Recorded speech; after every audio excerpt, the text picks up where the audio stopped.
संपादित केलेली नाही.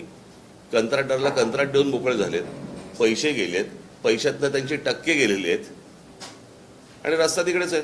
हे वर्षानुवर्षे याच गोष्टी होत आल्यात, अशाच होत आहेत. आत्ता नवीन बांधलेल्या रस्त्यावर मी आलोय, काय अवस्था आहे नवीन बांधलेल्या रस्त्याची.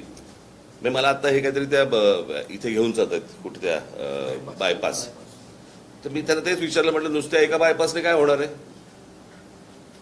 बनवलेला रस्ता, नवीन बनवलेला रस्ता हा पण जर खराब होणार असेल तर बायपासने काय होणार आहे 2 किलोमीटरच्या. काय आपण राज्य म्हणून हे माझ्या राज्यातलं आहे, हे नीट व्हायला पाहिजे, चांगलं व्हायला पाहिजे, याच्या दृष्टिकोनातनं विचार न करता याच्यातनं टक्के किती मिळतील या गोष्टींवरतीच जास्ती विचार आहे. आमच्या जमिनी कशा विकल्या जातील, जमिनी घेऊन ठेवायच्या, हेच व्यवहार नुसते सुरू आहे. तो बाकी काय सुरू आहे मला जरा सांगा महाराष्ट्रात. आता हे तिसऱ्या मुंबईचं केलंय, बरोबर आहे. आता हे तिसरे मुंबई हे सगळ्यात जास्ती महत्वाचं आहे.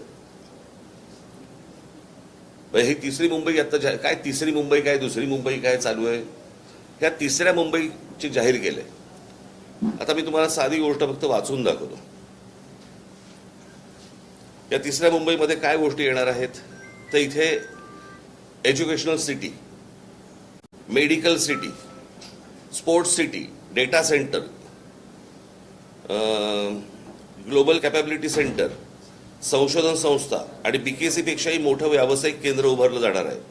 आंतरराष्ट्रीय विद्यापीठ, जागतिक तंत्रज्ञान कंपन्या आणि उच्च मूल्य सेवा उद्योगांना आकर्षित करण्याचा प्रयत्नही सुरू आहे.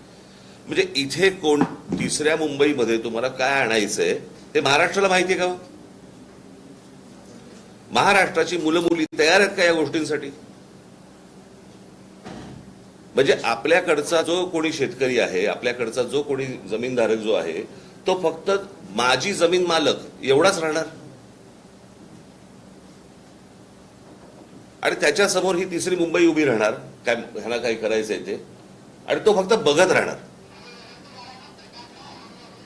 म्हणजे ह्या संपूर्ण पेण, पनवेल, उरण ह्या सगळ्या भागातली जी रायगड जिल्ह्यातली जी मुली आहेत त्यांना काही सांगणार आहोत का आपण, त्यांना काही तयार करतोय का आपण, की परत बाहेरच्या राज्यांमधून लोक येणार, पुन्हा इथे नवीन वसाहत होणार. आज जे पुण्याची वाट लागली आहे, जी आपल्या बाकीच्या शहरांची जी वाट लागते, बाहेर कळतंय, बाहेरच्या राज्यांमध्ये कळतंय की काय होणार आहे, त्याप्रमाणे त्यांच्या पोरापोरींना तयार करतायत ते आणि महाराष्ट्रात पाठवत आहेत.